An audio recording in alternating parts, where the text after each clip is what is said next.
Awesome. We're live with Ariela Safira, founder and CEO of Real. How you doing today, I'm Ariela? well. I'm so excited to chat.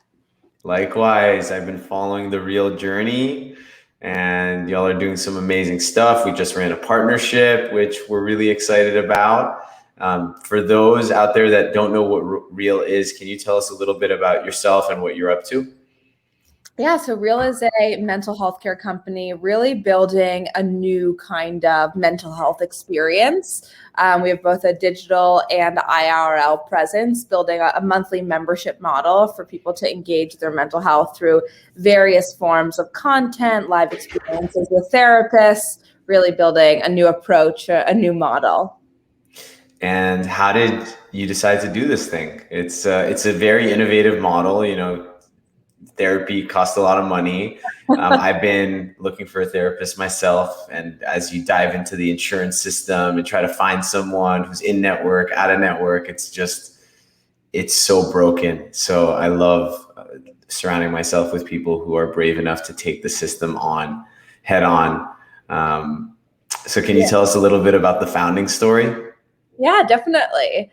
I have been working on mental health care for many years. I think I always cared a lot about people and those around me, though I became most passionate about mental health care specifically when a friend of mine attempted suicide while I was an undergrad at Stanford. And that was really the first time I'd ever experienced the mental health care system. It was the first time I'd ever seen a rehab, first time I ever really was up close and more personal with therapy versus meds, and didn't think the system made sense. So I threw myself at it. I got in touch with David Kelly, who's the founder of IDEO, and we hit it off, spent a few years working together on how can we redesign the mental health care system. I actually left Stanford. I thought I would drop out entirely to build Real.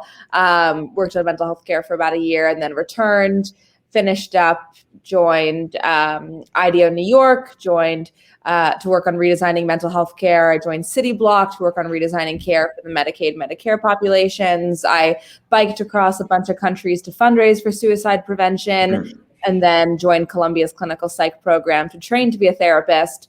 While I was there, I saw how flawed the system is really from the training perspective. So I dropped out successfully this time, now 2 years ago, I guess, to found Real. Amazing. So you're in the system, you're passionate about it because of stuff that was in your own close-knit circle. You start following your purpose or something that you're interested in. You see a broken space, and then you come out of that program at Columbia. And what comes next? Like, how do you go about building this thing? And I know you've also had your own transition and pivot because of COVID. Can you walk us a little bit more in the weeds of the founding story and how it all began? A lot of questions. Yeah, I know. Sorry, that's what I do. How I actually left. I should say, actually, the person who wrote my recommendation letter to Columbia is now the chief medical officer of Real, Nina Hassan. And I will say she, from the jump, since actually being my professor at Stanford, was very constantly pushing me to start a company. And even when I asked for a rec letter the day before the application was due, she was very adamant that she does not think I should become a clinician. She thinks I should be starting a company. So I think her whispering in my ear since being a student undergrad and through my time at Columbia, kind of slowly empowered me more and more. And similarly, actually, I'm not sure if you've met Sylvia Rom. She's actually the chief health officer of City Block now. I got to know her while I was at City Block. And similarly, she was just so inspirational and constantly pushed me to start a company. She herself is a doctor and was very adamant that she does not think I should become a doctor and doesn't think I should become a clinician. Instead, she had a very goofy way of saying, if we met a man like you, we would tell him, here's $1 million, start a company. But we meet someone like you and we say, who's a woman, and we say, become a clinician. Honestly, I do attribute the final cherry on top or push to actually leave Columbia and do the thing to both Nina and Sylvia quite a bit. And we had a lot of questions, and here was yeah. So from there, did you draw out a business plan? Like, did you go get a lease? Because I know you were going to start with the physical space. Like, what what were the foundational steps in terms of getting this to be even a business? Yeah, I was chatting with a bunch of mental health startups, which I guess I had been doing for years at that point, but started chatting with them with a different kind of perspective, better understanding what are they doing that's so unique, and what was a storyline that you sold investors that made this worth these funds, and was still chatting with startups considering joining them, had a cool opportunities in front of me, ultimately felt like, okay, I should just start my own thing. And I actually LinkedIn messaged a bunch of investors, and the first one I chatted with was who would become the lead investor in Real, Anu Dugal. At the time, I didn't have a deck or a goal amount of money to fundraise. It was more of a would love to chat and tell you what I'm thinking about, and didn't have too much of an agenda. And she was very open and eager to chat. We met in person, told her about my background and like how I would distill the issues in mental health care, why I didn't think any of the startups today were really tackling it correctly. And not just startups, like the system itself, be it a startup or government funded facilities. And she kind of just like slowly like kept reaching out to me. Eventually there was a deck and a model, and when I say there's a model, I mean, I literally had to ask my banker friends, like, all right, how do we make a model? What are we? So with time, and I guess it's now such a blur to me, but a lot of chatting with other founders and a lot of chatting with other investors, and slowly saying like, oh, I think you'd want this. And as you alluded to, our first round of funding was devoted to this brick and mortar model. And one of like a great piece of feedback I received is you really want someone on the team who's built and scaled brick and mortar locations. So I got in touch with Taryn Laban, who was formerly the COO of SoulCycle, before that Casper, and we really hit it off. And she joined as their like integrated advisor and has been sort of an interim COO since. And she similarly was a huge propelling factor of like now being able to, I guess, ask the questions and in large part give like the inspiration to make this real. Is that answering your question? Yeah, it does. And I like how you tied in Real at the end. It sounds like even the early investors, like you kind of knew you wanted to build something in this space. You were good. You had enough exposure to it from different angles to kind of understand the problems. So maybe you can just synthesize those for us today. Like, what are the biggest problems today when it comes to mental health, and what is your approach at Real? How are you solving for those? Yeah, so I think the one that's most talked about is, financially speaking, therapy is inaccessible to over 90% of the population, right? In New York City alone, costs are between $200 and $450 per session. That's not affordable to almost every single American in this country. Two, even outside of finances, we simply do not have enough clinicians to scale one-on-one therapy, right? There is no way, it's not a subjective thing. Objectively speaking, there is no way everyone in this country can have regular one-on-one sessions, even for 12 sessions a year, let alone 20 sessions or 30 sessions a year. So we need to build something that has much stronger ratios of clinicians to not. And I'll add to that I think in healthcare, what we have done to solve this supply-demand issue is we've lowered the quality of care, right? We've introduced, instead of just focusing on MDs or therapists, we've introduced health coaches and mental health coaches. And I think I believe very strongly that a strong solution is not making the quality shittier. It's thinking, how do we keep the quality very high and use resources like technology to successfully scale that high quality, right? Like that's actually building a successful system. And outside of, so cost, we don't scale. In terms of like the experience itself, I think even if funding wasn't an issue and even if scale wasn't an issue, one-on-one therapy just doesn't work for many people, right? I think I can give you a long rant for this, but to try to summarize it, we've learned live through Real that, succeeding in one-on-one therapy really requires having a language and what I like to call, I call emotional elitism, having the language to talk about your issues, being able to point to what is my relationship with my body image and how does that compare to what happened to me at 6 years old? And then having the comfort to do that with a stranger, right? And the vast majority of people aren't there, right? The vast majority of people can't talk about myself before Real included, the vast majority of people can't really talk about their body image beyond like, don't feel great about it, right? We were never taught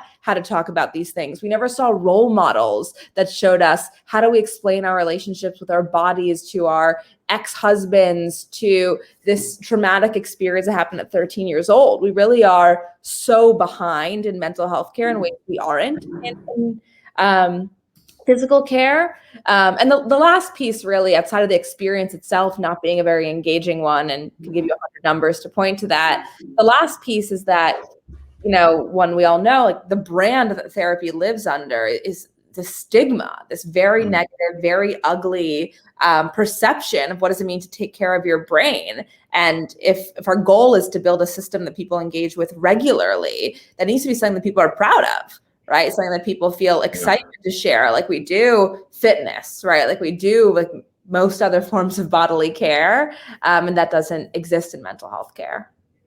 Yeah. Yeah. You guys have made it cool. Look at my cup. It's a good reminder. Cool. So, you know, talking about the problems, understand those. And then I guess in terms of the solution, you started with the physical space. And then during COVID, what was the thought process behind was it always a group therapy concept even before, before you guys changed to a more digitally focused brand? So the brick and mortar had one-on-one and group experiences. So we had things called group salons, events, so scaling from 10-person groups to 40-person groups, the goal being to see how can we improve, you know, what is clinical efficacy when the ratios look more like one therapist to 40 individuals. So when quarantine hit, or rather alluding to your question, what the pandemic did to Real, we were supposed to open our brick and mortar studio in April of 2020 in Flatiron, New York City. Obviously that couldn't come to life, but we very quickly saw that, or rather predicted, you know, mental health needs are going to skyrocket with all this isolation, fear of the pandemic, just change on its own. So we, within 8 days, put together a digital offering, which was a 1-month product called Real to the People, which was meant to deliver free therapy in both one-on-one group format. And it was in that 1 month off experience that we'd seen what group really did for individuals in ways that, to be frank, I don't think we would have ever learned in person, and just really brought to light a lot of elements of it, allowed us to see nuances we wouldn't have been able to capture in person. And that's what inspired a new digital model. We fundraised our second round during that month, and fast forward to here. Yeah. So the journey today, I played around with the product a little bit, is something along the lines of like, you come through, you take some level of a mental health assessment, kind of where are you at today, and rating your different parts of your mental health. And then can you kind of walk us through what the product and the platform looks like after that? Yeah. So members, and I should add, members pay $28 per month for membership. Goal being this is a part of your everyday, not just when you hit rock bottom. Every 30 days, you're pushed a mental health assessment, what's called the Real 10. And that's a built in-house clinical assessment, really meant to be much more user-friendly, use much more colloquial language than clinical assessments today. And on top of that, you have access to a suite of mental health offerings. And that suite includes things called pathways, events, roundtables, real talks. There are different ways to engage with on-demand content, spanning from on-demand content to live group experiences with therapists on various topics. So we have content around what to do with all this anxiety, or improving communication and relationships, better understanding your relationship with your body image. We have work around depression, about psychiatry medication, OCD, and various psych diagnoses. So really giving people their hub and like primary place to learn and work on their mental health. And I should add, with all this content also includes challenges, journal assignments, really ways to ensure this proactive, like action-oriented way of working on your mental health, which is certainly something we've seen people really crave and make use of. Yeah, so it's something like a library, like mini podcasts / lessons on different topics, and then integrated with also live sessions with therapists and like a Q&A, really building community around it. And then there's actually features within the product where you can actually integrate what you're learning in terms of developing mindfulness or awareness around your emotions, and and feeling better.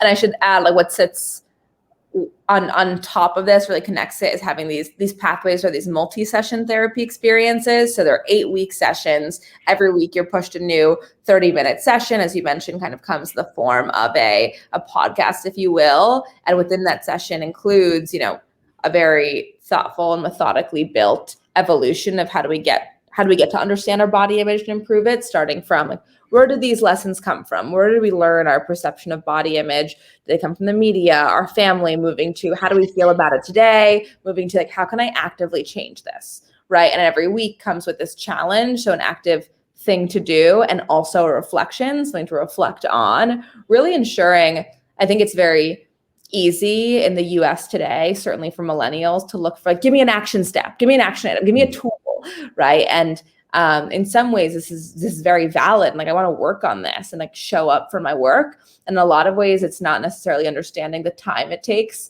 to improve yourself. And essentially every week we are pushing these tools, these challenges, and also very much celebrating the fact that reflection itself is a tool to improve your mental health. And the only way you're really going to successfully move forward is if you put in the work to reflect.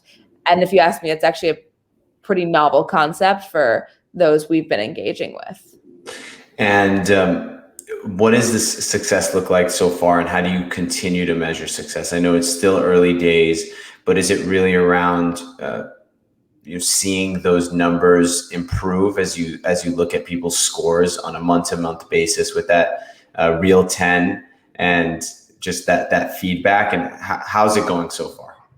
Yeah, so it's going very well.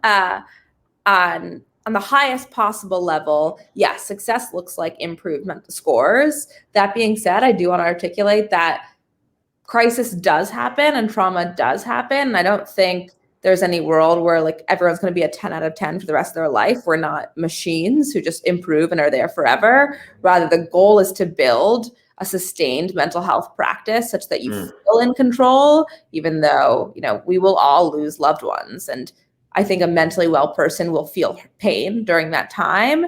The goal is not to ensure they're 10 out of 10 at that time, but rather to ensure they have the tools such that they can work on themselves during that time and support themselves, which includes knowing how to reach out to others. How that manifests in numbers, we're still learning internally, right? What does it look like for you to be mentally well and still face trauma, right? To be mentally well and still face very challenging experiences that should hurt you, right? If you're thoughtful, if you're present, if you're aware, you should feel pain in those moments. You feel pain when another person feels pain.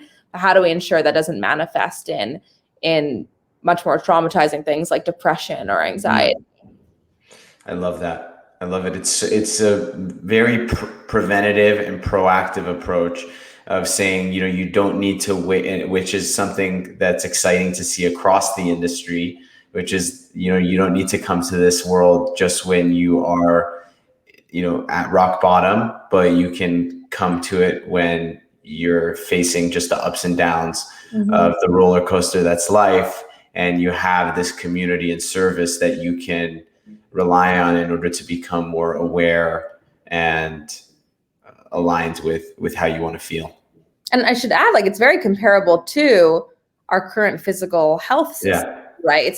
I go to an annual physical. That doesn't mean I'll never get cancer, right? It doesn't mean I'll never break my leg. It means I've built up the practices such that I'm less likely to be ill, right? I have a fairly healthy diet. I exercise. I've developed practices such that quite a bit is preventative. And it also means that when illness does strike or, a traumatic experience happens, I break a leg, it means I know where to go and how to reach recovery most healthily opposed to ensuring I never break a leg and I never ever have cancer. Does that make sense? Yeah, that does make a lot of sense.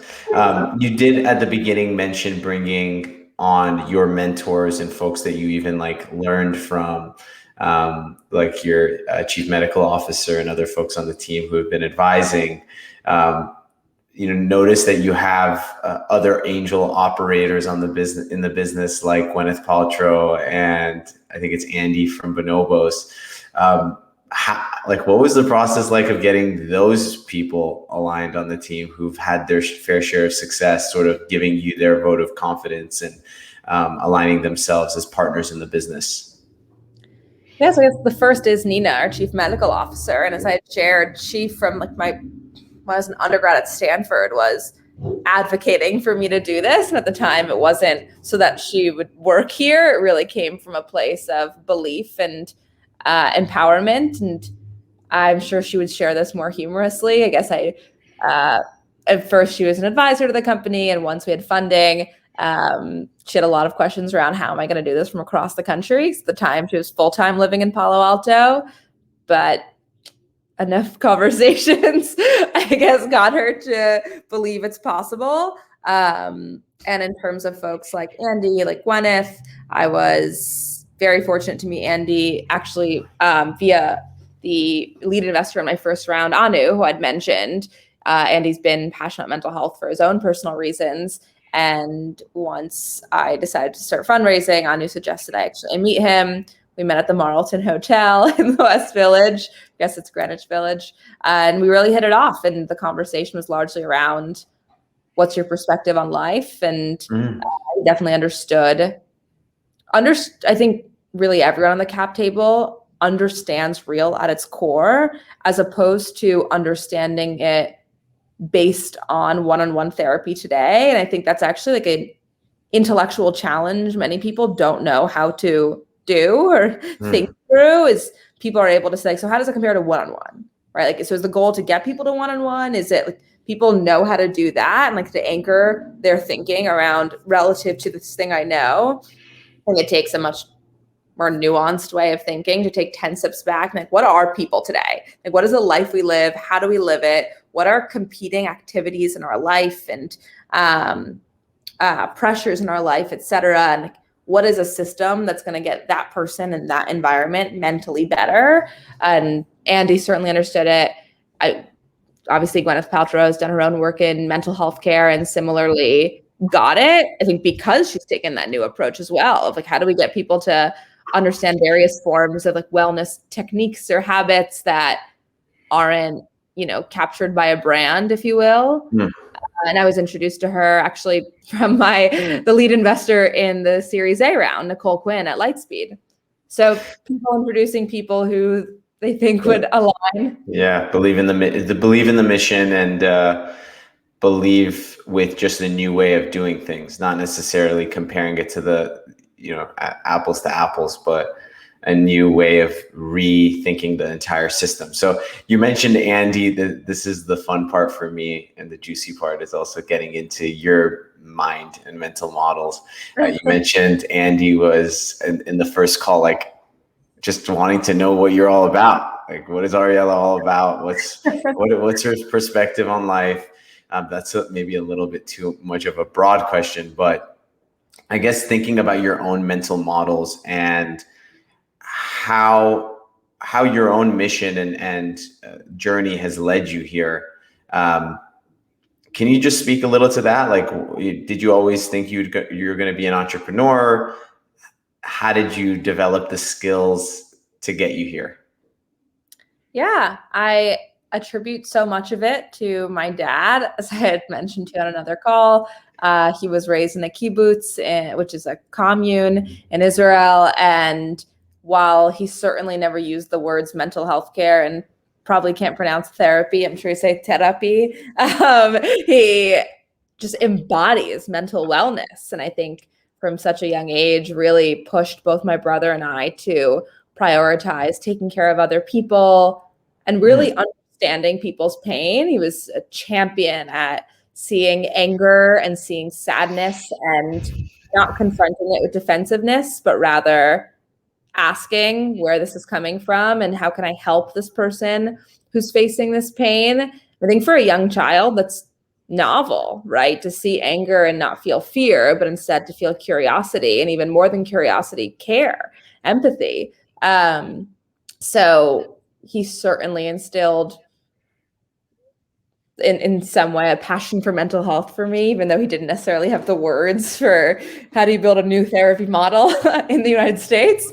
And in terms of entrepreneurialism, and I think he has a company in the wedding planning industry, so a very different industry, but I, did see a business owner growing up, and while he didn't necessarily teach what is venture backing and what does it mean to meet investors, I think what's more important is seeing someone who was independent and owned his own schedule and being able to, I guess in so many ways, kids see adults as these structured beings and have templatized schedules and rules and promotion cycles, etc. Whereas while he had a very different kind of business, I definitely got to see what's more important, or had the lessons instilled in me of having your own schedule and finding customers and determining pricing, etc. Yeah, so I think a lot came from him, and a super intense mother who was study math or or you'll see. So put them together and you get a mental health care founder. That's really cool. I've always wondered, as parents of immigrants as well, just that, there's a certain amount of it, I think, that from people going from one country to the next with nothing, that just maybe comes with a level of resilience that is really interesting to see. And it sounds like your dad had a certain amount of that inside of him that just kind of affected his own mental perspective without necessarily having the therapy, but he also grew up in a community, and much of that is now gone. And that is also why probably we have such problems and issues around mental health, is not having that sort of support system. So in some ways it's cool to think that you're reinventing that in today's modern world. As you think about just your own skill sets, what is inherent to you? It sounds like you've given me that based off of who your parents are, and then what you've had to hone in or develop over the years. Can you speak a little bit to that, and maybe even how it intersects with your mental health journey? Yeah, fundraising from investors is a skill set in and of itself, or requires a language and different way of understanding market size, etc. And I guess I went to undergrad at Stanford and certainly benefited from, understanding Silicon Valley and learning what's what in that sense. Is everything okay on your end? Yeah, sorry. I thought I heard a knock on my door. I was like, that was weird. Is that on your side? So I do have a dog who's giving growls, and that could be her. Okay, sorry. I didn't mean to distract you. You're good. It's just saying, I think while I understood mental health care and in some ways entrepreneurialism, I think fundraising and just the world of venture is a new one. And how I learned that in large part was going to school at Stanford. And I think I was very lucky to go to a university where it's so many, I was just embedded in Silicon Valley and fundraising, and it's less so taking a class on how do you do this and more so living in an environment where these ideas are realistic and these are possible and optimism is in the air. So I think in large part it helped me, and I learned so much in the past year and a half, and just what does it mean to support people during fairly unprecedented times, and how do you build career growth, and what does it mean to build trust. And I think the biggest issue with health tech companies, I often say what kills a health tech company isn't bad product, it's bad culture, right? And that's particularly the case in health tech because we're merging individuals from very different industries. Clinicians and startup bros are very different people, and clinicians especially don't need to work at a startup or are happy to work in the healthcare industry. And I think it takes more work than many invest to build a culture where both clinicians and startup folks thrive. I've learned a lot live, learned from my team about what does it mean to build up that culture and what is transparency. Does that answer your question?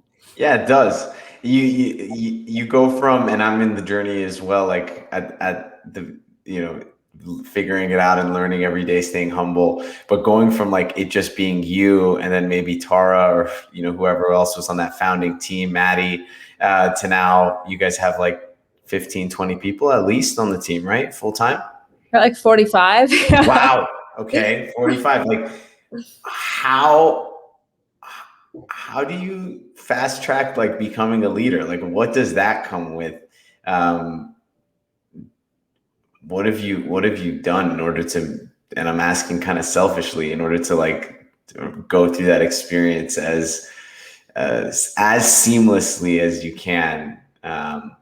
I think you treat it like you would treat relationships, right? And make every decision optimizing for the community and not optimizing for yourself. And while I certainly think you need to be a leader to lead a company, I think there's a lot of issues with this, how we perceive leadership. And it almost assumes like one person makes rules. Hopefully those rules work, everyone follows. Whereas instead, like my product is the company, it is the people. And just like when Ron, our head of product, is building this product and understanding users and bringing their decisions and their behaviors into the product and iterating on the product, that's how I should build this company, right? And my users are those who work here. And it feels, it flows very naturally and feels seamless, if you will, because it isn't a one-time decision of like, this is what the company is, now go and let's see how people operate. It's an everyday learning and capturing how does everyone on the team feel about so many decisions, about salary and benefits, about working from home versus one day coming back to an office, about the product, right? And like what isn't transparent, what is. And we really do a lot of, probably annoying how many surveys I send out to people asking how they feel about things at Real. And it's, I think when we say make sure people feel heard, it's like, well, to do that, make them heard. It's listen and ask questions and have the sensitivity to pick up on when someone's not feeling right. Right. Like my job is to unlock their creativity and to make them feel empowered to build a successful product. Sorry, my dog's growling. And that comes from understanding who they each are as individuals, and then being able to pick up on when they're frustrated and then unlock that frustration. Right. Yeah.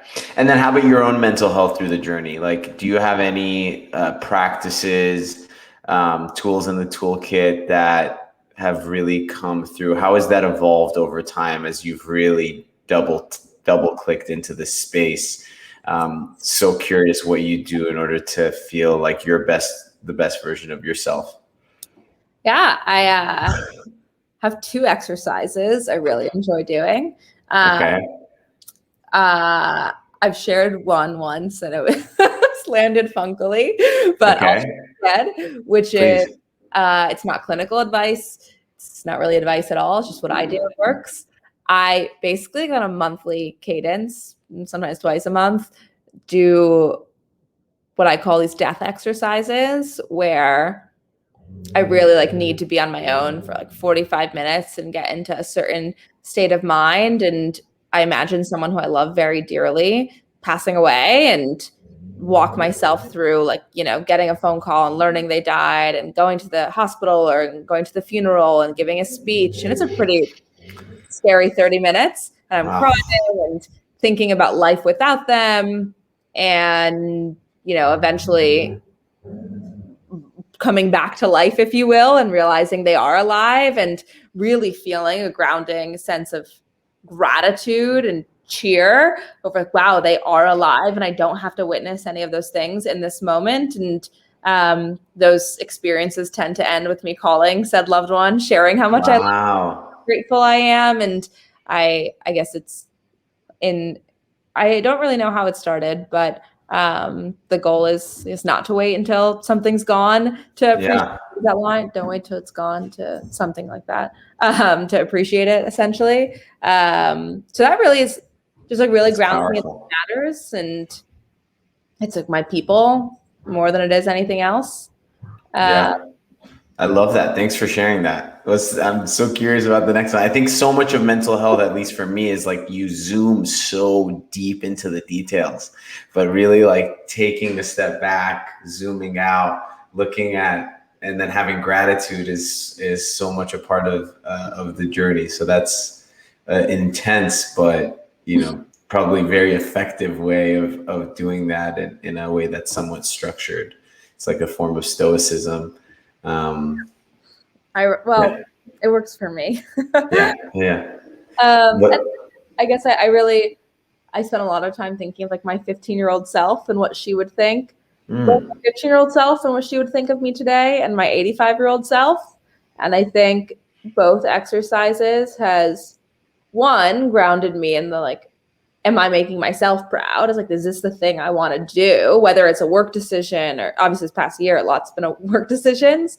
And it's also grounded me in this feeling of ability. There's nothing like propelling you forward, like realizing you're going to die, you're going to be old and aging one day. And what feels impossible now, or like moving mountains now, probably when I say 85, I mean like me on my deathbed and I'm told I'm dying tomorrow. I think that person would say, if I thought anything was challenging now, would say, Ariela, are you kidding me? Like nothing's hard. Right? Like, you're 85 now and nothing's possible anymore because you're about to die. Like do the thing at 26. So that's really has just gotten me to do it. And whether it's a work decision or a bike ride, it's just made me actually take action and not sit in indecision. I think you'll make it till 95. Bike trip. Yeah, amazing. Thank you for sharing both of those. That's cool. You're a cool person. Last question I like to ask, I know we might be going a couple of minutes over, is just like, what are you most excited about as you think about the future of mental health, as you think about the future of your company and what you're building towards? What pumps you up? I'm so excited to meet everyone at Real in person. We've been remote, and since we hired some people remotely, I actually haven't met like half the team in person. So our first retreat is probably in August, and I'm so excited to meet everyone. And in terms of what we'll build together, I'm excited to really change systems, right? I think of changing mental health care. It's not just one-on-one direct, like what advice can I give individual? It's how do I change family systems, right? And how do I change relationship dynamics? And that's what really drives a mentally well community, a mentally well country. And we're still in the early days of figuring out what is a mental health care system for a family, right? What does it mean for parents and children to coexist in trauma and processing trauma? And how do we rethink what is grief and maybe like what is the funeral experience and what does it mean to, what does it take to process that? And it's not just, that doesn't just come in the form of what is like a digital membership for a family. It also comes in the form of like changing workplace dynamics, right? At Real, we have things like within our benefits, we have a 2-week grief break. And of course, we have unlimited PTO and anyone could take that on their own. But people's behaviors really are informed by things like benefits and what their workplaces tell them is normal or is acceptable. Yeah. And, maybe building a mentally well world means driving that forward and sharing, grief involves telling someone they have 2 weeks responsibility free from work, right? And that is just as much of a benefit as maternity leave is, as vacation policies are, right? So really, I'm so freaking excited to see in 10 years like how we have reinvented and created a mentally well world via models that you know, go even beyond an individual's membership and into, you know, everyday systems, government systems, pushing policies that, frankly, I think ruin our mental health, things like that. Fantastic. Ariela, this has been so awesome. I look forward to maybe crashing your August team retreat or meeting up for a bike ride. If you're riding from New York, maybe we'll meet in the Midwest somewhere in the middle of the country if I'm biking from California. And yeah, look forward to continuing this and watching the company grow and evolve. And really grateful for you taking the time and sharing. Thank you. It's been so wonderful. I appreciate it. Yeah, likewise. Bye.